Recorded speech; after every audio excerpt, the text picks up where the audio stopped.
Approchez, approchez, le rideau va se lever sur une histoire à vous glacer le sang. Éteignez cette lumière. Oui, celle-là, la criarde qui vous rassure tant. Laissez donc l'obscurité vous envelopper, comme un bon vieux linceul de velours. Ce soir, on va parler de... on va ressentir le grincement d'un plancher, l'odeur de la poussière, du désespoir, et puis ce froid, vous savez, ce froid d'une ambition qui vous gèle jusqu'à la moelle. Une histoire de main, oui, mais surtout de ce qui les contrôle, vraiment. Alors voilà, notre histoire, elle commence dans l'ombre, bien sûr, avec un certain Billy Goldman. Et ce qu'il dévore, ce n'est pas tant la passion, non, c'est une frustration. Une frustration qui lui ronge les entrailles. Imaginez-le, ce Billy, dans son petit appart minable, vous savez, avec des murs si fins qu'on entend le voisin respirer. Toutes les nuits, c'était le même rituel, répété encore et encore, devant un miroir tout fêlé. Mais rien à faire. Le résultat, toujours le même. Cette petite, cette infime, cette insupportable vibration des lèvres qui foutait tout en l'air. L'illusion était brisée. Billy n'était qu'un imitateur, pas un artiste, loin de là. Et pendant que Billy galérait, il avait une idole, un dieu, Monsieur Anglès, le grand Anglès.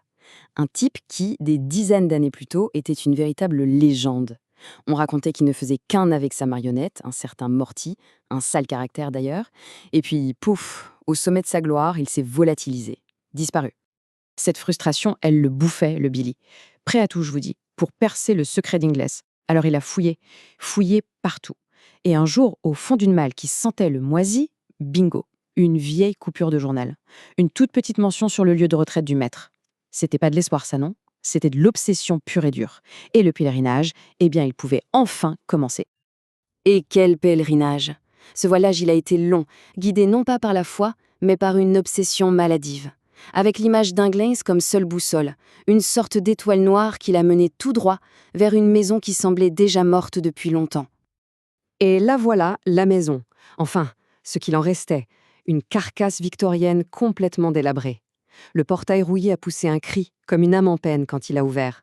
Chaque pas sur le perron, crac, on aurait dit qu'il profanait une tombe. Et cette odeur, une odeur de décomposition, de terre humide. Pas très accueillant, on va dire. Toc, toc, toc. Billy frappe. Silence. Puis des pas. Des pas lents, traînants. Un verrou qui grince, évidemment. La porte s'entr'ouvre à peine, juste retenue par une chaîne. Derrière un œil. Juste un œil, larmoyant, méfiant. Et une voix rauque, usée, comme un murmure venu d'outre-tombe. La porte commence à se refermer. Panique à bord pour Billy. Il supplie, il déballe tout. Son admiration, ses échecs, son désespoir. Il y avait un truc dans son regard, une faim, une folie, qui a dû intriguer le vieil homme. Contre toute attente, Ingalls a cédé. D'accord, il a dit. Un spectacle, rien que pour vous, mais après vous fichez le camp, et vous ne renez jamais. Alors Inglès l'a fait entrer. Ils ont traversé un couloir sombre, silencieux, comme un caveau, et ils sont arrivés dans une petite salle de spectacle privée. Imaginez la scène. Des sièges en velours rouge dévorés par les mythes, une scène couverte de poussière. L'air était lourd, stagnant. On aurait presque pu entendre les fantômes des applaudissements passer. Le spectacle allait commencer. Inglas a traîné une vieille malle, l'a ouverte, et l'a sortie de là, Morty. Et là, Billy a dû sentir un frisson. Le visage en bois était trop parfait, trop détaillé. Mais le pire, c'était les yeux. Des billes de verre bleu qui ne regardaient pas, non. Elles vous transperçaient, elles vous jugeaient. Et ce sourire narquois, méprisant. Croyez-moi, ce n'était pas un joueur. Et puis la voix. Elle est sortie de nulle part.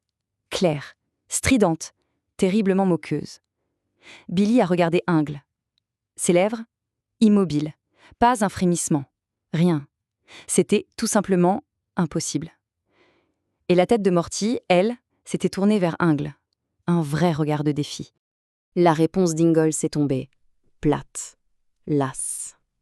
Tais-toi, Morty. Le contraste était saisissant.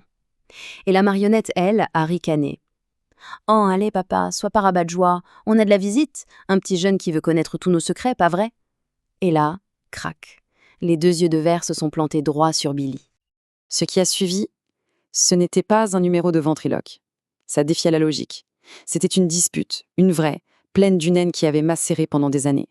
Morty était ignoble, vicieux, il balançait des horreurs sur Inglès. Et le clou du spectacle ? La main de Morty qui jaillit et qui renverse le verre d'eau que le vieil homme allait boire. Non, ce n'était pas une marionnette. C'était autre chose. Une entité à part entière. Billy, lui, était cloué à son siège. L'admiration avait laissé place à la trouille. Une peur primale. Comment c'était possible ? Le numéro s'est terminé aussi brutalement qu'il avait commencé, laissant Inglès à bout de souffle, complètement vidé. Billy s'est levé, les jambes en coton. Il s'est approché. « Il faut que je sache, c'est quoi le secret ?» Une larme a roulé sur la joue d'Inglès. Il a murmuré « Le secret, c'est que ce n'est pas un secret. C'est une malédiction. » Poussé par une curiosité qui était devenue morbide, malsaine, Billy l'a suivi. Direction l'atelier, là où se cachait la vérité. Juste avant d'ouvrir, Inglès a posé sa main tremblante sur la poignée. Un dernier avertissement. Il y avait cette odeur étrange, vous savez, un mélange de sueur, de produits chimiques et autre chose. Quelque chose de métallique, de douceâtre. Billy a juste hoché la tête. De toute façon, il n'arrivait plus à parler. Le vieil homme a ouvert sa robe de chambre. Et là, l'horreur. L'horreur absolue. Ce n'était pas un trucage, ce n'était pas un mécanisme. Accroché à son flanc droit, il y avait une chose, une créature, vivante. Un de ses bras difformes était fusionné à la main droite d'Inglès. La marionnette Morty, ce n'était qu'une façade. Une coquille vide pour cacher ça. Et puis, la tête de cette chose s'est tournée vers Billy. Sa bouche s'est ouverte. Et la voix de Morty, la même voix stridente et moqueuse, en est sortie. Le cri de Billy, c'était à peine un son humain.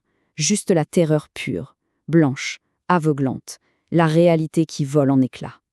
Billy a voulu se barrer, bien sûr. « Le laisse pas partir, frérot !» a hurlé la créature. Le corps d'Ingle s'est jeté sur lui. C'était le chaos, une lutte sauvage. Dans la bagarre, une lampe à pétrole tombe. Et l'atelier prend feu. Et là, dans les yeux d'Ingalls, Billy a vu un truc. Plus de menace. Juste une fatigue infinie. Presque une prière. Un désir de libération. Alors Ingalls l'a lâché. Et il s'est laissé dévorer par les flammes. Billy a fui, suffocant, l'image de cet enfer gravée dans sa rétine. Le feu purificateur, ou pas. Parce que voyez-vous, certaines malédictions, elles sont un peu comme la mauvaise herbe. Elles ne meurent pas si facilement, elles cherchent juste un nouveau jardin où pousser. Avance rapide, quelques mois plus tard. On est dans un club à la mode. Sur scène, un nouveau génie de la ventriloquie fait un tabac. C'est Billy. Mais méconnaissable. Fini le type qui galère. Là, on a un artiste, sûr de lui, arrogant même. Son numéro ? Parfait. 0 vibration des lèvres. La voix de sa marionnette est totalement indépendante. Le public crie au génie. Billy, salut, triomphant. Il quitte la scène, mais il marche un peu bizarrement. Une légère raideur. Et sous sa chemise de marque, on devine quoi ? Une petite bosse anormale sur son flanc droit. Il attrape la poignée de sa loge, et là, on regarde sa main droite de plus près. Les doigts sont lisses, les articulations impeccables. Un peu trop parfaites en fait, comme si elles étaient en bois. Alors, quelle est la morale de cette charmante histoire ? Eh bien, la prochaine fois que l'on rêve d'avoir le talent de quelqu'un, il faut faire attention. On n'hérite pas que des qualités, on hérite aussi des démons. Et certaines associations, eh bien, elles sont littéralement à vie. Surtout quand notre partenaire a décidé de nous coller à la peau.